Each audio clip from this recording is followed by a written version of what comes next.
सभी को नमस्कार। हमारे YouTube चैनल JSS मैथमेटिक्स में आप सभी का स्वागत है।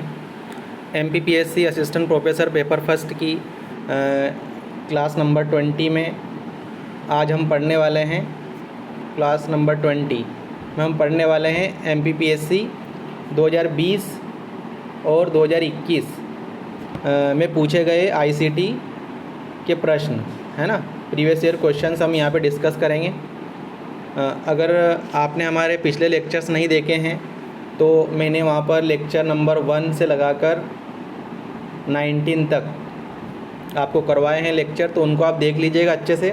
ये आपका लेक्चर नंबर 20 है और लेक्चर 1 से लगाकर 18 तक में मैंने आपको प्रीवियस ईयर क्वेश्चंस करवाए थे MPGK के,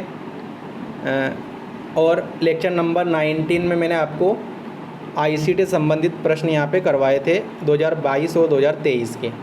आज मैं लेकर आया हूँ आपके लिए MPPSC 2020 और 2021 के यहाँ पे ICT के प्रश्न। तो चलिए स्टार्ट करते हैं।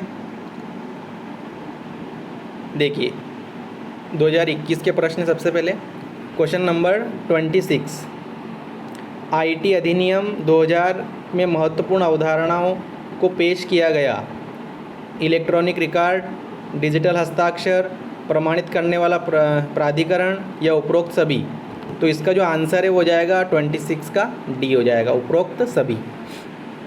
नेक्स्ट क्वेश्चन है आपका, नीलामी या गतिशील मूल्य निर्धारण बाजार के उदाहरण हैं।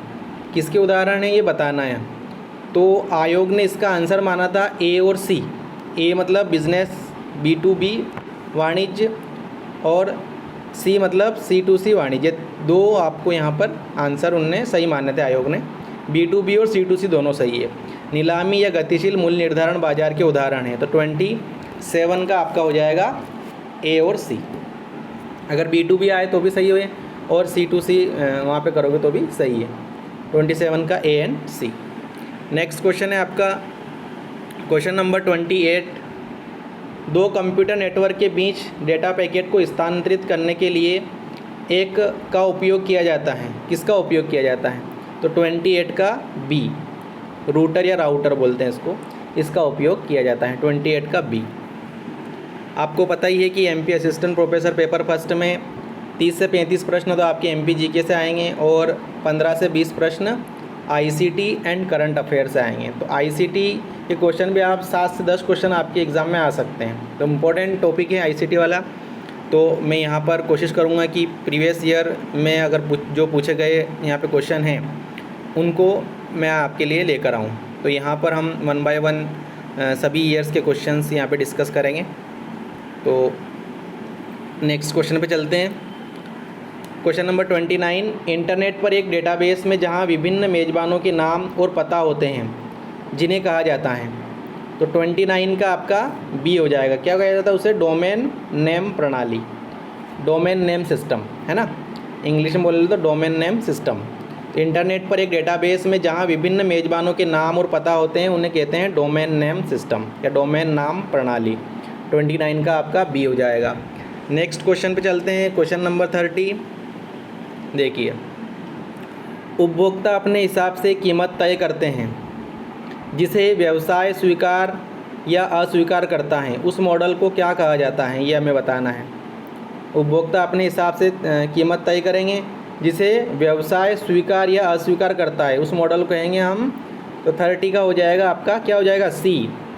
C2B, है ना। तो यहाँ पे उपभोक्ता है पहले, इसलिए यहाँ पे C2B आएगा। तो 30 का हो जाएगा आपका C। नेक्स्ट क्वेश्चन पे चलते हैं हम। ये MP के हैं, हम यहाँ पे ICT क्वेश्चन डिस्कस कर रहे हैं। देखिए नेक्स्ट क्वेश्चन है 61। Question number 61। वर्चुअल कीबोर्ड रिक्त स्थान से कंप्यूटर की सुरक्षा करते हैं। किससे करते हैं? पासवर्ड चोरी से करते हैं, सही है।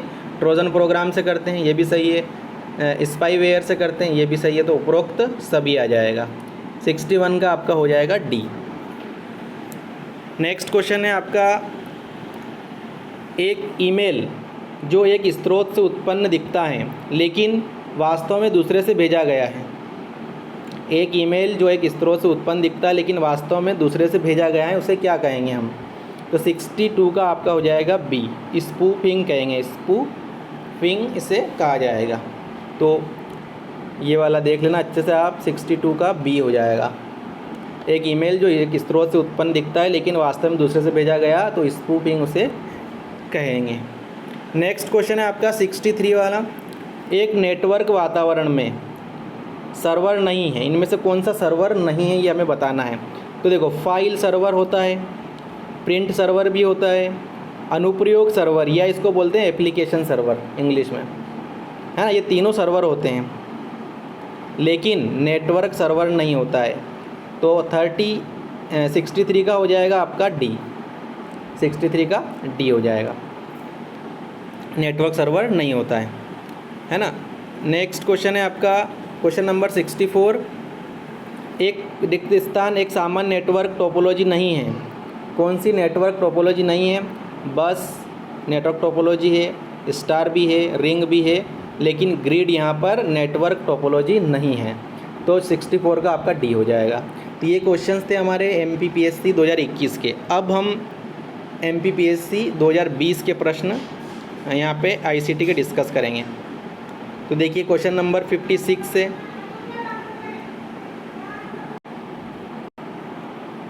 चलिए क्वेश्चन नंबर 56 से स्टार्ट करते हैं। किस संगठन ने व्योमित्र नाम के भारतीय रोबोट को विकसित किया? व्योमित्र नाम के, इम्पोर्टेंट है, नाम के भारतीय रोबोट को विकसित किया है यहाँ पर। तो वो है आपका कौन सा हो जाएगा?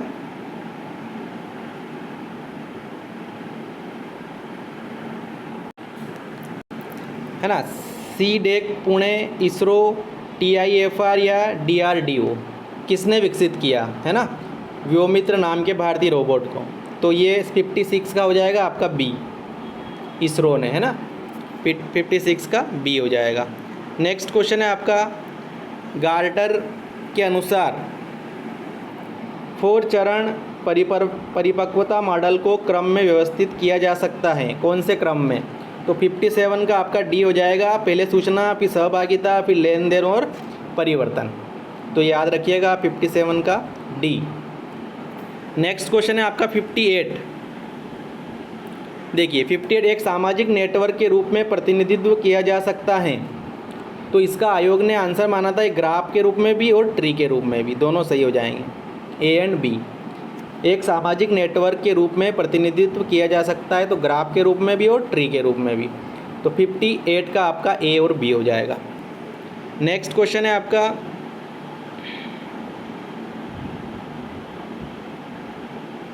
Question number 59।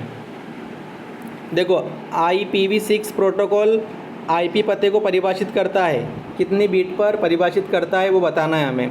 तो 59 का आपका सी हो जाएगा, कितना? 128, इंपॉर्टेंट क्वेश्चन है, 128 बीट।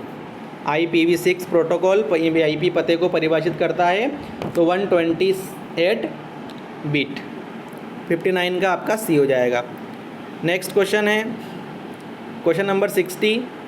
देखिए क्वेश्चन नंबर 60 में क्या है, यदि वरीयताओं को एकत्रित करके उपयोगकर्ता के हितों के बारे में स्वचालित यहाँ पे पूर्वानुमान बनाने की एक विधि है, कौन सी विधि है? तो 60 का आपका डी हो जाएगा, सहयोगात्मक फिल्टरिंग, सहयोगात्मक फिल्टरिंग यहाँ पे सही हो जाएगा, 60 का आपका डी हो जाएगा, है ना।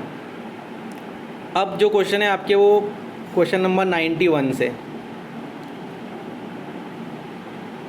91 वाला ये देखिए, एक प्रकार की माध्यमिक मेमोरी कौन सी नहीं है, ये पूछा है, नहीं है, ये अच्छे से पढ़ना है आपको, है ना।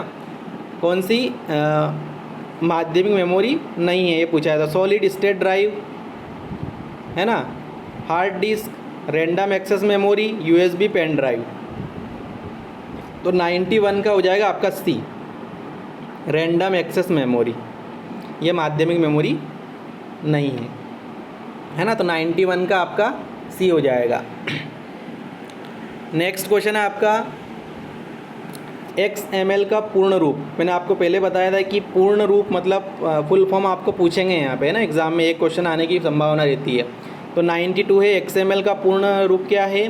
तो इसका जो पूर्ण रूप है वो extensible markup language, extensible markup language, ये आप याद रखिएगा। एक्सटेंसिबल, ये वाला एक्स यहाँ पे स्टार्टिंग में ले रखा है, एक्सटेंसिबल मार्कअप लैंग्वेज। तो 92 का आपका बी हो जाएगा। नेक्स्ट क्वेश्चन है आपका 93, क्वेश्चन नंबर 93। माइक्रोवेव में विद्युत चुंबकीय तरंगें उत्पन्न होती हैं जिनकी सीमा आवृत्ति होती है। ये देखा जाए यहाँ पे देखिए, इसका जो आंसर है वो आपका हो जाएगा 93 का सी हो जाएगा। 1 गीगाहर्ट्ज़ से 300 गीगाहर्ट्ज़, 93 का सी।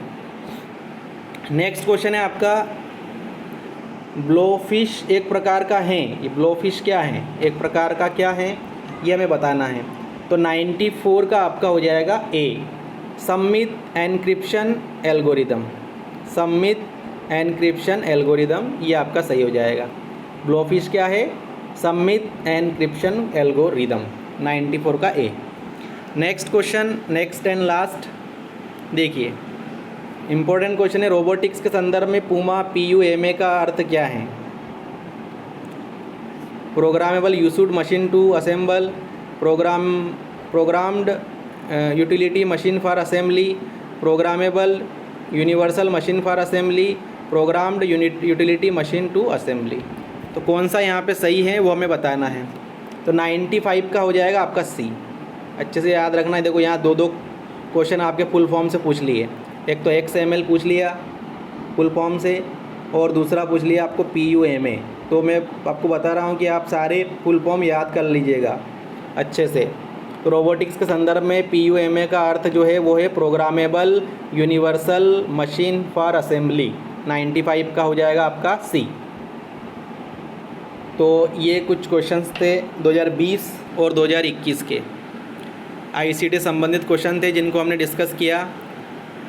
अगर आप चैनल पे नए हैं तो चैनल को अपने चैनल को सब्सक्राइब कीजिएगा, बेल आइकन को प्रेस कीजिएगा ताकि आपको समय पर नोटिफिकेशंस मिलते रहें। और ये हम अगले लेक्चर में हम आगे लेक्चर नंबर 21 में अन्य क्वेश्चन डिस्कस करेंगे। तो हमारे साथ जुड़े रहिए और अपनी प्रिपरेशन को अच्छे से करिए। ठीक है, सभी को बहुत बहुत धन्यवाद। मिलते हैं नेक्स्ट लेक्चर में।